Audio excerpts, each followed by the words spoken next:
बिस्मिल्लाहिर्रहमानिर्रहीम। Welcome to Shaigan learning forum. आज का हमारा टॉपिक है peptic ulcer. First of all what is peptic ulcer? Peptic ulcer means कि हमारे जो स्टमक है,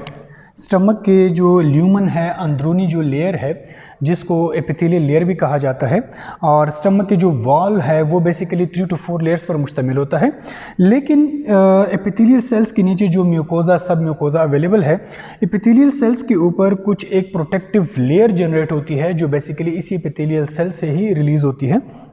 जिसको प्रोटेक्टिव इन नेचर कहा जाता है, म्यूकस लेयर। उसके नीचे अगर ये जो हमारी म्यूकोजा है, अगर म्यूकोजा लेयर डैमेज हो जाए ड्यू टू एक्सपोजर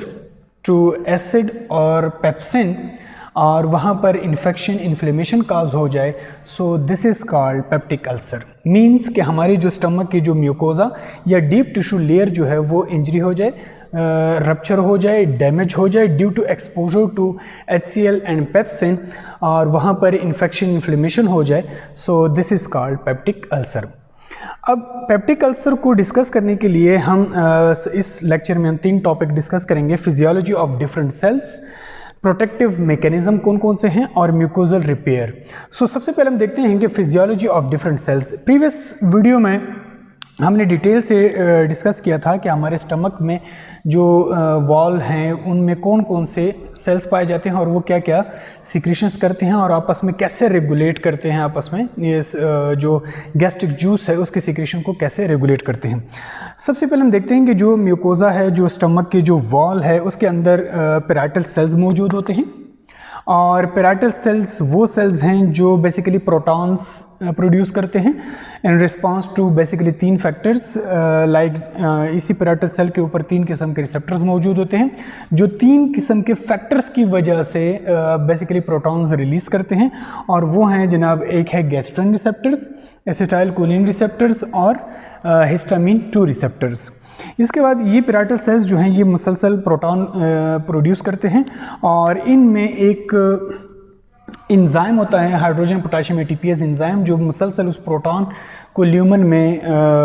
डिलीवर करता है और वहाँ पर HCl की प्रोडक्शन होती रहती है।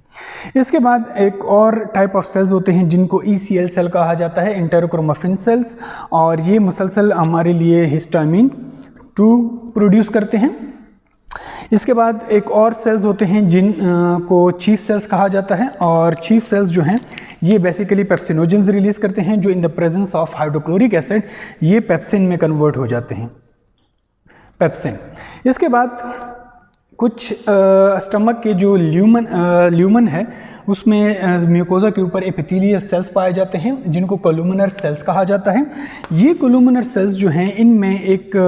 सेल्स पाए जाते हैं जिनको ग्लैंडुलर सेल्स कहा जाता है, और ये ग्लैंडुलर सेल्स जो हैं बेसिकली जो ग्लैंडुलर सेल्स होते हैं ये बेसिकली मुसलसल रिलीज़ कर रहे होते हैं म्यूकस रिलीज़ करते हैं, और साथ में ये गैस्ट्रिक सरफेक्टेंट्स भी प्रोड्यूस कर रहे होते हैं, जो कि बेसिकली जो एसिड मौजूद है, HCl मौजूद है, उसके लिए एज अ प्रोटेक्टिव बैरियर का काम कर रहे होते हैं। इसके बाद अगर हम स्टमक के एंट्रम पार्ट, जो कि पाइलोरिक पार्ट है, एंट्रम पार्ट है, वहाँ पर भी कुछ ग्लैंडुलर एंडोक्राइन सेल्स मौजूद होते हैं जो बेसिकली G सेल्स होते हैं, और G सेल्स हमारे लिए गैस्ट्रिन रिलीज़ करते हैं इन रिस्पांस टू हमारी खुराक में अगर अमाइनो एसिड्स होते हैं लाइक प्रोटीन्स, अगर हम कोई प्रोटीन डाइट लेते हैं तो उसके रिस्पांस में हमारे जो गैस्ट्रिन प्रोड्यूस होता है फ्रॉम द G सेल्स। इसके बाद कुछ और सेल्स भी होते हैं एंडोक्राइन सेल्स का जो दूसरा पार्ट है वो है D सेल्स, और D cells in response to low pH, अगर स्टमक में pH जो है वो लो है तो इसके रिस्पांस में ये कुछ सोमैटोस्टेटिन्स रिलीज़ करते हैं,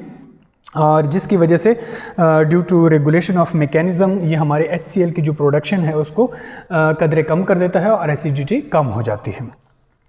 ये है फिजियोलॉजी ऑफ डिफरेंट सेल्स। इस तरह के हमारे स्टमक में वो डिफरेंट सेल्स पाए जाते हैं, और यहाँ पर जो एसिड है, एसिड जिस तरह हमने लास्ट वीडियो में बताया कि एसिड भी बहुत इंपॉर्टेंट है हमारी प्रोटीन डाइट को डाइजेस्ट करने के लिए, बहुत सारे ड्रग्स को जो एक्टिव ड्रग्स होते हैं उनको एक्टिव करने के लिए, बहुत सारे एंजाइम्स को एक्टिव करने के लिए HCl का होना ज़रूरी है। और पूरा जो गैस्ट्रिक जूस होता है वो ऑलमोस्ट 2.5 लीटर पर डे जो है वो गैस्ट्रिक जूस रिलीज़ होता है। इसी तरह हमारे ही स्टमक में कुछ माइक्रोबियल फ्लोरा मौजूद होता है जिसको कमेंसल्स कहा जाता है, और उसमें है H. Pylori. H. Pylori bacteria भी हमारे ही स्टमक में पाया जाता है और हमारे स्टमक से ही खुराक वो हासिल कर रहा होता है। इसको भी हम डिटेल से डिस्कस करेंगे कॉजेटिव एजेंट के तौर पे। इसके बाद है प्रोटेक्टिव मैकेनिज़म्स। अब हमारे स्टमक के अंदर HCl भी मुसलसल प्रोड्यूस हो रहा है और वे in response to different food, अगर हम प्रोटीन डाइट बहुत ज़्यादा ले रहे हैं, मिर्च मसालों की जंक फूड्स और इस तरह के फूड्स हम ज़्यादा ले रहे हैं, तो इनकी वजह से हमारे जो गैस्ट्रिन की सिक्रेशन है वो बहुत ज़्यादा बढ़ जाती है। एसिटाइलकोलिन जो है वो बहुत ज़्यादा बढ़ जाता है। एसिटाइलकोलिन की वजह से हमारे जो पैराइटल सेल्स हैं और गैस्ट्रिन की वजह से, और इन रिस्पांस टू ECL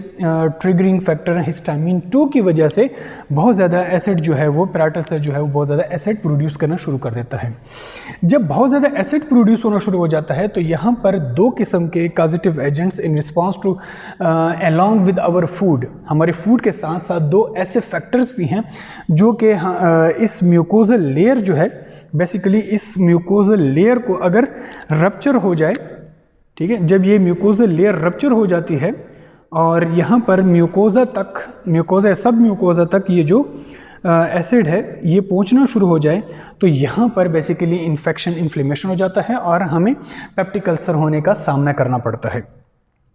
अब प्रोटेक्टिव मैकेनिज़म्स क्या हैं कि सबसे पहले तो प्रोटेक्टिव मैकेनिज़्म है म्यूकोजल रिपेयर का, ठीक है, कि अगर फ़र्ज़ किया किसी ऐसे बहुत ज़्यादा एसिड प्रोड्यूस होने की वजह से, या जो H. पाइलोरी बैक्टीरिया है जो कि बेसिकली इस म्यूकस को और जो गैस्ट्रिक सर्फेक्टेंट्स हैं उनको ईट कर रहा होता है, खा रहा होता है, रिमूव करता है, तो जिसकी वजह से एसिड जो है म्यूकोजा या सब म्यूकोजा या डीप टिश्यू तक एक्सपोज होने की वजह से वहाँ पर इन्फेक्शन, इन्फ्लेमेशन हो जाए, तो मुसलसल दोबारा रिपेयरिंग मेथड अगर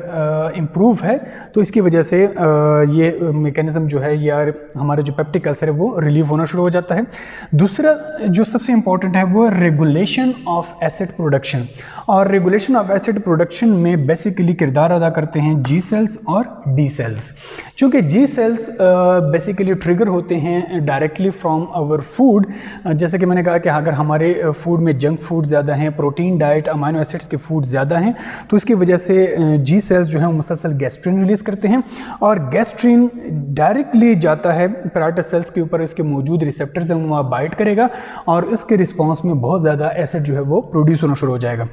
तो अगर हम G सेल्स को रेगुलेट करें, हमारी डाइट को अगर हम रेगुलेट करें, तो इसकी वजह से हमारी जो HCl की प्रोडक्शन है वो रेगुलेट हो सकती है। और इसी तरह अगर G सेल के साथ D सेल भी बाकायदा रेगुलेट हो रहे हों, जो कि लो pH, अगर बहुत ज़्यादा गैस्ट्रिन रिलीज़ होगा, गैस्ट्रिन जाके पैराइटल सेल से बहुत ज़्यादा एसिड प्रोड्यूस करवाएगा, इन रिस्पॉन्स टू दिस बहुत ज़्यादा pH जो है वो लो होना शुरू हो जाएगा, 1 to 2 pH होना शुरू हो जाएगा, जिसकी वजह से फिर D सेल्स जो हैं ऑटोमेटिकली सोमैटोस्टैटिन्स रिलीज़ करेंगे, और सोमैटोस्टैटिन्स जो हैं